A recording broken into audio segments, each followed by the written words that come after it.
What's happening once again, folks? Feel like I've been talking to y'all a lot lately.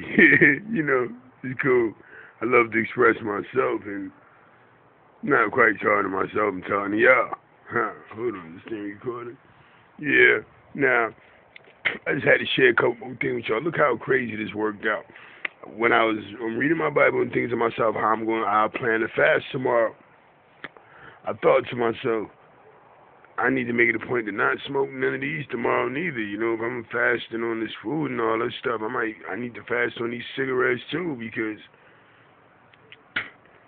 yeah, that just would be the right thing to do. Which I'm trying to quit smoking these, by the way. But anyway, so I thought to myself, well, damn, I know when I wake up in the morning, I'm gonna want that morning cigarette, the one that I always smoke every morning when I wake up. And I thought I had a few more in my pack, but I just ate my meal, which I basically had told y'all was going to be my last meal until this fast. And I reach into the pack, and I look, and I see one. And I was like, look how that works out. So the choice is yours, YC. You smoke this cigarette now, and you don't have none in the morning, and maybe God wills it, man, that you conclude this fast and stop this habit. Yeah, maybe it'll work out like that. But I wanted to share a few other things with y'all. I don't think I've shared this with you all as of yet. I guess you can call it a testimony. My last time in jail, I just got released May 21st. I did, 42 days. That was a little bit small.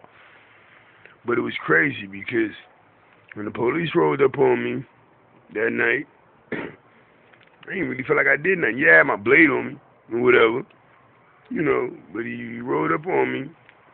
I was walking with a little young lady. He kind of stopped me, and I told the lady, just chill out for a minute, chill out. So the police said to me, you got any weapons on you? I pulled the knife out of my pocket. It was a big one, and I told him, yeah. He's like, why you got this? And I was like, man, I rock with it. This me. It's my protector. He's like, all right, throw it on the ground. I threw the knife down. He said, look, I'm going to cuff you, put you in the back of my car. I'm going to run you real quick. Make sure if you ain't got no warrants or nothing, you're going to be out.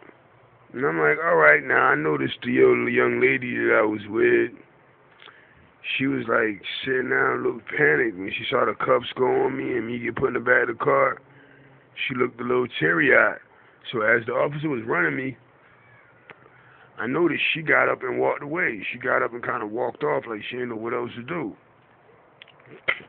So the cop runs me, takes me out the back of the car, and he said, okay, well, Mr. Fisher, you ain't got no warrants or nothing, so I'm going to let you go, but you got to go home.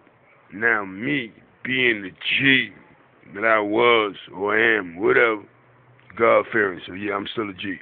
But anyway, being the G I was, I looked at that cop right in his face, the cuffs was off me, and I told him straight up, man, I might got to leave right here and get out your face, but I ain't going home, nigga.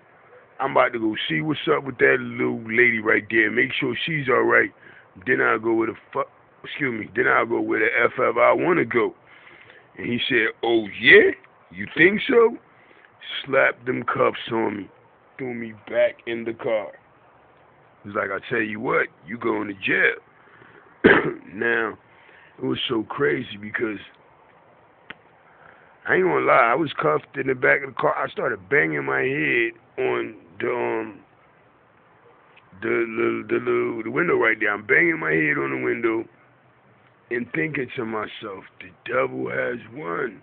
He won. What'd I do? I ain't feel like I did nothing. That knife was legal. He charged me with trespassing and carrying a concealed weapon. So bang, I go to jail. I'm sitting in jail, bitter, bitter. Like jail used to be a vacation for me. 3 hours in a cot, resting time from the streets. Jail was nothing before my kids. So I'm sitting, banging my head on this thing, thinking to myself, like I said, oh my God, the devil has won. He has won. Why am I here? Why am I here? Why am I going here? Bum. Go to jail. My first few days, I was just in bed. I was in bed, depressed, sad, and I didn't know when I was going home because I was already on pretrial. So I know that I don't get no bond for this. I don't know when I'm going home. I don't know what's going on. My life seemed to be all right. You know, I had a nice little chick. You know, everything just seemed to be coming together. So now I'm in bed, like just depressed, man. An inmate rose up on me, and he was like, man, something tell me. He say, something tells me you need this. But I later grew to believe God told him I need this. He said, man, something telling me you need this, man. He hands me a Bible. I was looking at this man, kind of feeling like, man, get out of my face right now. But I took the Bible. I took it, going back in the crib. Y'all still up? Oh, yeah, it's weekend. All right. All right. So, took the Bible. Like I said, it was something that was, I was feeling like, man, this nigga need to get out of my face right now. But I took it. I took it, laid in my bed, and began to read. I don't know where I began to read. I just opened up, I read. That's when I came across Ecclesiastes 7. It read so much to me. It meant so much to me. I went to that same inmate like a day or two after, and I was like, man, I'm kind of lost in this book, man. Where do I go? Where am I supposed to read? What am I not, what am I supposed to do with this book? And he said to me, I advise the first thing that you want to do is get to learn Jesus. Get to learn Jesus. Get to learn him, know him, trust him.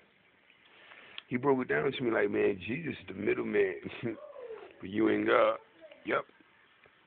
You got to go through him to get there. So he recommended that I start at what? I believe it was John. What was it? Romans, Acts. I believe it was Romans, Acts, John. So that's where I started. Romans, Acts, John. It was like one more or two. I can't remember. But I started. Yeah, I'm back in bed now, you see? Yeah, I got to finish up my Job. I thought I was tired. I thought I was going to sleep tonight, but I didn't. Anyway, so I started reading the Romans, John, Acts, and as well as that Ecclesiastes, I would go back to it and read it just several times. I loved it. The things that were said in it meant so much to me. Then another inmate rolled up on me one day, and he was like, yo, you look like you like reading, man. I see you in that Bible. I got something for you. I'm like, what? He gives me a book, Unseen Essentials. I don't remember the name of the author. I posted on Facebook several times. Unseen Essentials. I love this book. It was basically about faith. Faith is the unseen essential. I read that book 2.5 times. I was on my third time when I got sent home. Read that book 2.5 times.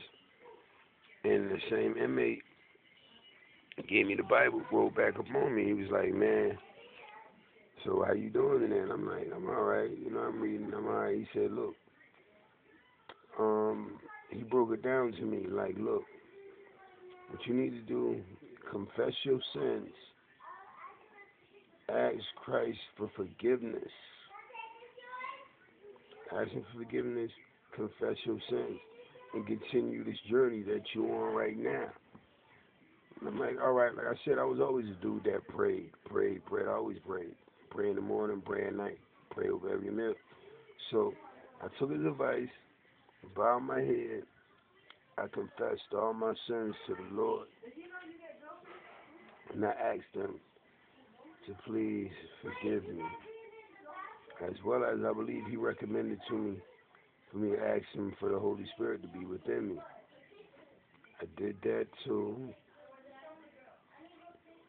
Next thing I know, things just changed. I went from a hungry, starving inmate to turning down food. Because he just gave me a plate, he just gave me a plate, he just gave me a plate. Matter of fact, I learned another lesson because one day I'm stuffed. So many different inmates then gave me food, whatever, what I'm eating kind of good. And one other inmate rolled up on me and was like, yo, you got my whole tray, man. I don't feel like eating today. And I was full, but I'm looking at it like, boy, that's food. I ain't going to turn that down. So I ate it. Oh, my God. My stomach went to killing me. Guess that's what they call gluttony. Because I knew I didn't want it or need it. I probably wanted it but didn't need it. I could have declined it. I ate it anyway. My belly was killing me. I ended up having to ask the CO to allow me to go to the nurse. And the nurse gave me something to coat my stomach. Anyway, and it was so crazy too now because after I'm reading, I'm in my Bible heavy. This book, Unseen Essential in my Bible, I'm reading, praying, reading. An inmate rose up on me, and he like, yo, man, I tell you what, boy, I don't even be liking these little, I don't think it's vegetables or fruits or whatever on my trays. So I tell you what, I'm going to start giving you mine every day. And I was like, all right, cool, thank you. I'll take that. Then I looked at one of his tattoos. It was a 7, which I believe is the God's number, 7. That's my favorite number too, 7. So when I saw the 7 on his tattooed on him, I asked him, what's up with that 7? He asked me, what's up with that MOB on your arm? And I was like, past life stupid decisions that I made, money over itches, yeah. But what's up with that 7 on you? That's the God number, ain't it? This inmate looked at me and was like, what? Satan is my God. I'm like, excuse you? He like, Satan is my God. I think he said Latin king or Latin disciple, Latin something. He was like, man, Satan is my God. I was like, oh, man. So this man, just the same dude that offered me to give me food every day, just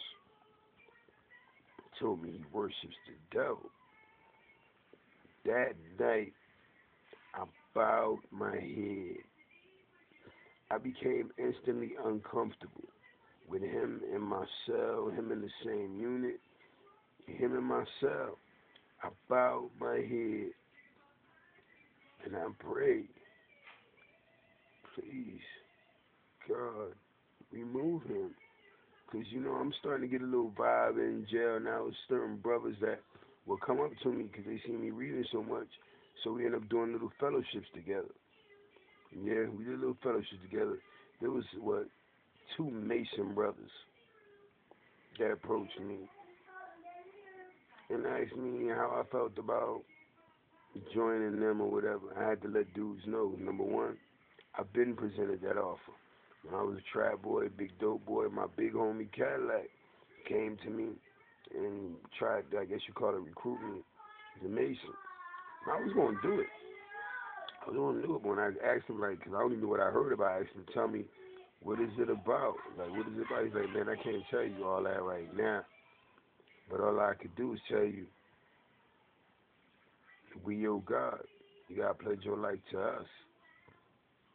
And even though back in them days, I was wilding, trapping, running through them QKs, all that good stuff. I looked at that man like, what? I don't want no parts of that Cadillac.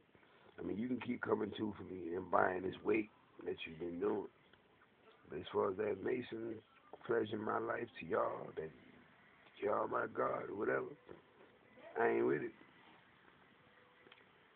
And me and Cadillac, we still had a business relationship with that aspect. There was a few times when he tried to see if I would change my mind or whatever, but it never happened. He explained to me how he got what, 10 bodies, 10 murder charges, and only did like 2 years, something, because of these power, these bases or whatever. And I was like, so what? No, they might save from jail, but they ain't gonna save from God. Yeah, they might save from jail, but they ain't gonna save from God. So, I never did that. So when the two brothers in jail approached me about joining them, well, to be honest, I didn't just outright decline. It was several times when I was reading the Bible and they tried to come into the fellowship that I would have with the certain inmates that was kind of on the same journey I was on, or appeared to be. It was certain things I didn't like. Like these two dudes, they come into the fellowship, Bible in their hand, but they're what you call detesting the scriptures. Like if somebody at a fellowship would say, "Oh my God, it's over there. Don't say that. Don't say that." He broke it down talking about, "Oh my God" is "Oh," which is cipher, which he translates to be Lucifer, Satan. So you saying Satan's my God, whatever. But it's contradictory because you basically protesting all of the scriptures in there saying this is wrong, this is wrong, this is wrong, man did this, man did that. That doesn't mean this, that doesn't mean that. But you tell us from saying, oh my God, it's protesting. I mean, it's alerting the devil to be your God or whatever. And then there was a certain other things I didn't like if somebody said Jesus, they try to put your hair on your mouth. Oh man, don't say that, don't say that, don't say that. So I had to let these nation brothers know, like, with all due respect to y'all, I don't want y'all to be a part of this fellowship. You can take it how you want to. But from now on, when you see us over here doing our thing, I'll appreciate it if you and you don't come over here. Don't join us. Ain't gonna lie, I still had the high head, so I let dudes know. It'll be a problem. Straight up, it would be a problem. If we gotta scrap it here, we gotta scrap. I'll scrap you about God and this. So, part ways. And they did. They never came back to my little fellowship or whatever. So anyway, now, my whole bid just kind of changed. Days started going fast. I knew I was going home. I knew I was going home. I just felt like, all right, this is why I was brought here. Not necessarily because at the moment what I did was something wrong. I've done a lot of wrong things that I never went to jail for. I got caught for.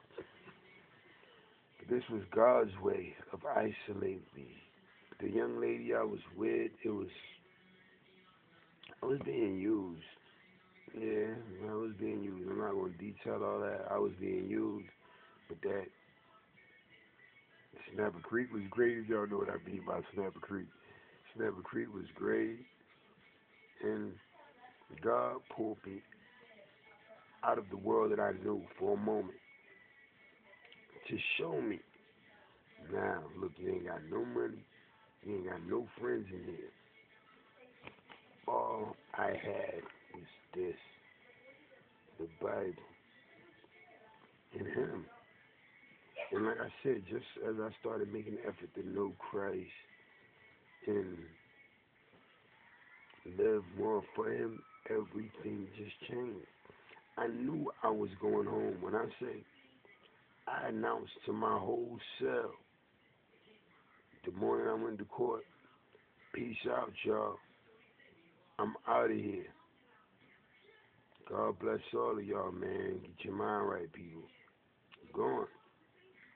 Because I thought to myself, before I went to court, I thought to myself, credit time served would be alright. It's a conviction, but I go home. Credit time served would be alright. All the cases would be closed and I go home. I wasn't sure that I was going to get the credit time served, but I knew I was going home. I went to court. They exchanged my lawyer, and the public defender lady, she came to me and said, well, Mr. Fisher, if you choose to go to trial, you're not going to get no bond. You got to sit here until we conclude this. I understand what you're saying because they dropped the charge of the the trespassing charge was dropped. The carrying concealed weapon was reduced to a misdemeanor because it was a little knife. It wasn't illegal to have it. So, what she told me, if you want to fight for your case or whatever, you go to trial, but you ain't gonna get no bond. If you take that credit time served, you go home right now. And I told her, you ain't had to give me that long speech about that. I'm ready. Credit time served. And I already knew I was going home today. She was like, all right, Mom, credit time served. I was released. Now, I get released from jail. And unfortunately, the money I had, because they got a new rule now. Before it was what? $2 when you go in, and it's $2 a day they charge you with to be in jail or whatever. I went in jail with like what? $20 or something. Now it's minus. So now I gets released. The government, not the government center, whatever, downtown, whatever, on the Richard Gere scheme. I have no bus fare. No bus fare, no cell phone to call anyone. So I just walked, and I overheard a lady speaking. She appeared to be Jamaican, like me. Man, see that? So I approached her and I started talking to her about my mother's business because while I was in jail, I told myself, man, I got to go hard on my mama's in immigration services. Good business. So I approached her and started talking to the lady about my mother's business.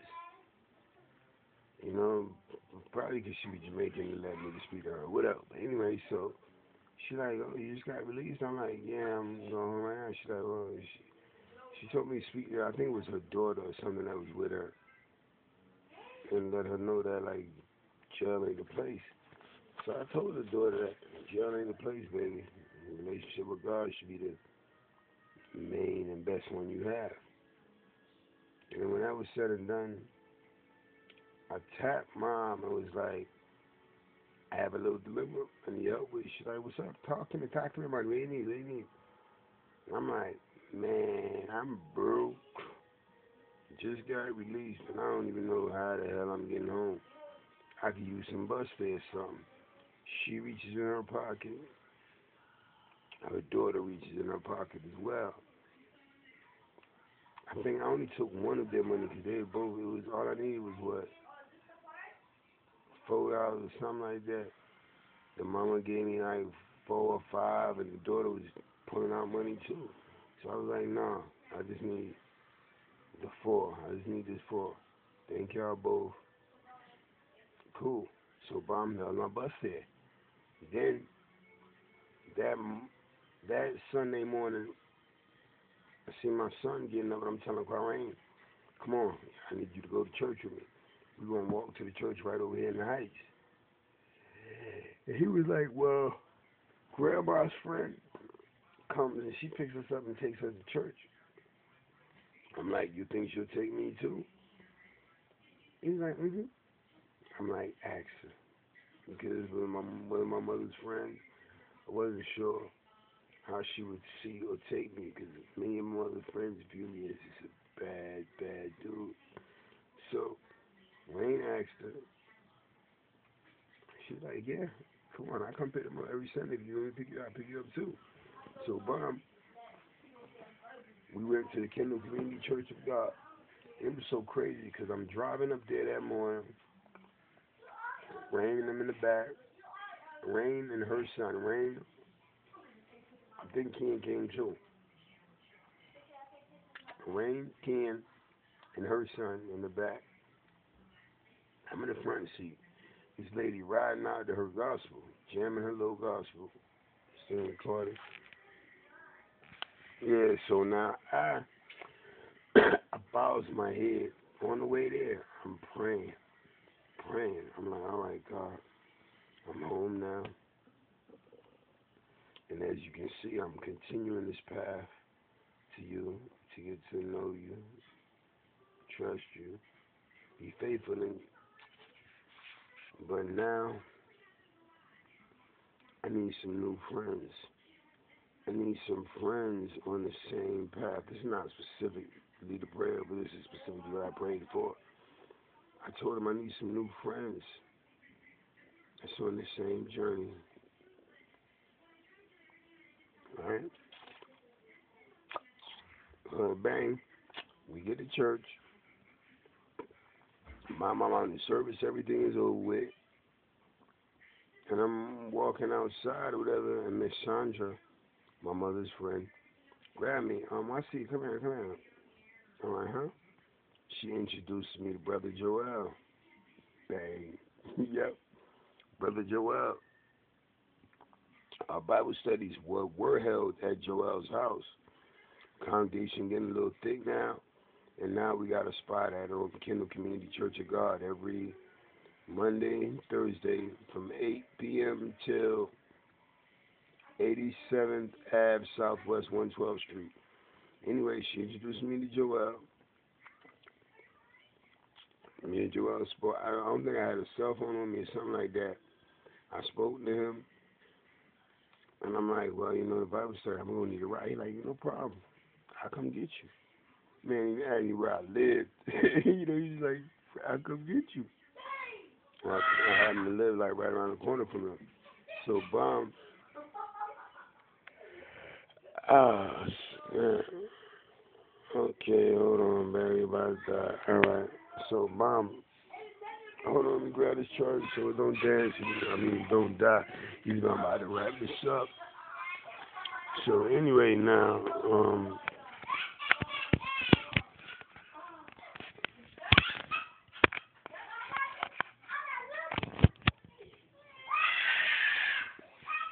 okay.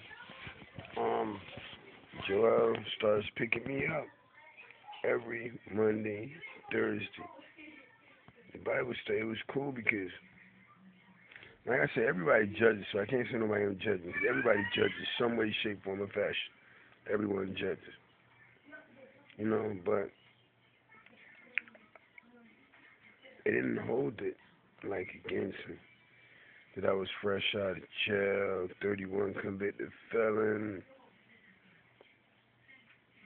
Didn't know much about Jesus because my past life, I always respected Jesus, but I respected him and more so looked at him like a prophet.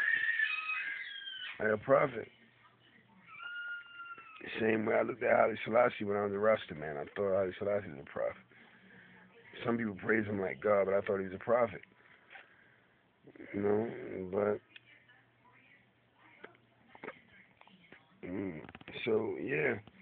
So the only thing these brothers and sisters in Bible study cared about per se was my willingness to please God, know God, learn God, even live for him. They didn't care that I was at the beginning of that journey, which I still am. I still am at the beginning. I was at the beginning of that journey. Many people in my congregation are much further in this journey than me. And since I've started, I've met a few people that's I would say behind me in the journey or right in the same spot I'm in the journey. But I guess you say the important thing about that and people in my life nowadays, the new friends that I continue to meet, is that you're on that path some way. you're on that path.